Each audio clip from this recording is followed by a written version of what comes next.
When we think of work, we usually think of getting to the office by 9 a.m. and stay there until 5 p.m., hence 9 to 5. King Kang's Take. Hey guys, it's King Kang. Hope you guys enjoyed the video from last week. This week, we're going to go through what the life of an investment banker is like. So let's get to the TikTok video.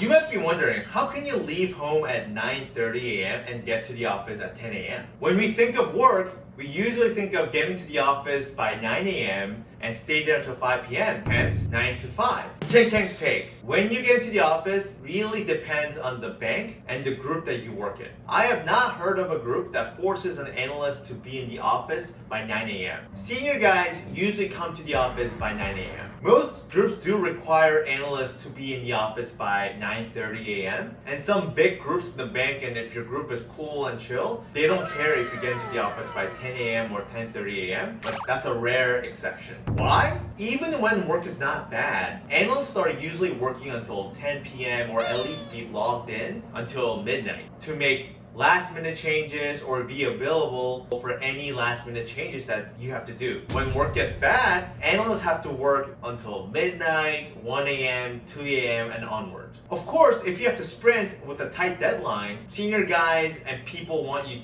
in the office as soon as possible in the morning so they can get the work done and get it out. But otherwise, people know that you're working late. They know that you're sleeping past midnight, close to 1 or 2 a.m. so they don't care when you get into the office. Also, work is usually slow in the morning for analysts because it's usually a catch-up time. Because think about it, you got your work done late last night, people are probably reviewing the work in the morning and getting you the comments and feedback. So analysts don't have to be in the office by 9, 10 a.m. They just have to be available for any questions or feedback that usually comes in the late morning.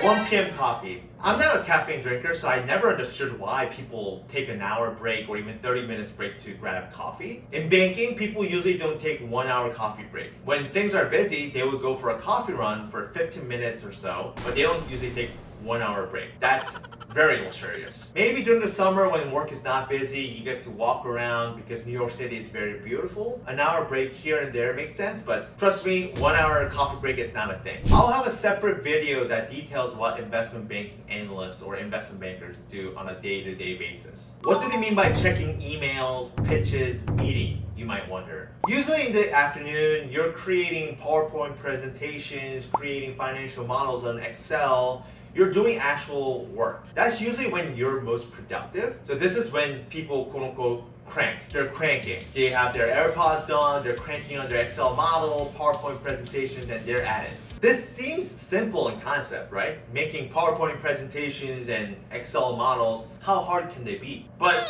work is very manual, and what that means is that it will take a long time to do it correctly. And because this is a service job, you have to give the best result to your clients. So you want to create the best work possible, which means there's a lot of groundwork and a lot of changes that go into it. That's why hours can get long and tough.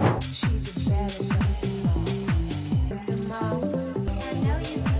to 8:30 p.m. Taking a 1.5 hour break for your gym time is not a thing. Of course, if it's not busy, you can go take a break and work out. That's healthy. But an hour and a half break during busy day is impossible. Why do you think investment bankers are not fit? They don't look healthy because they don't have time to go work out. Because 30 minutes, an hour break is just not possible when things are busy, which is usually the case. 8:30 p.m. The reason why analysts come back to work and crank again is because that's usually when you get your comments and feedback from the senior people on the work that you've done that day or the day before. Think about it. Senior guys want to grab dinner with their family, so they usually leave work around 6 or 7 p.m. so they can spend some time with the family. Before they leave, the last thing they will do is to give comments and feedback to his or her junior team so they can work on that and bring the changes or revised version by the next morning. So this is usually when you get your Uber Eats, as we talked about last week, Chipotle or whatever, but usually what I've seen is people usually get sushi or salad because that's usually on the healthier and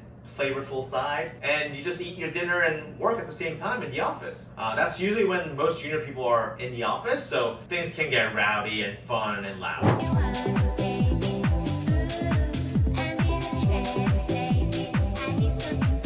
Two things.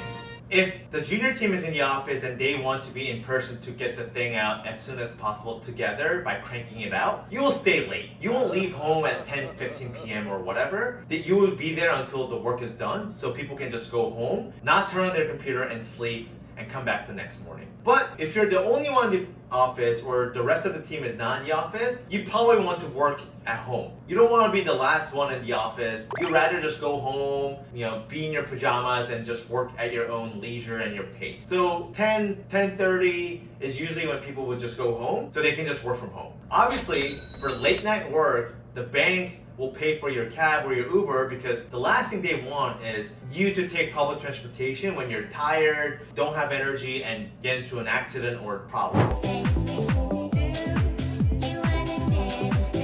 Typical life. You often make last minute changes during this time at home, or you're just finishing up work that you could have done in the office. It's so much more comfortable to finish last hour of work at home because you probably want to go to sleep soon, and this rinse and repeat.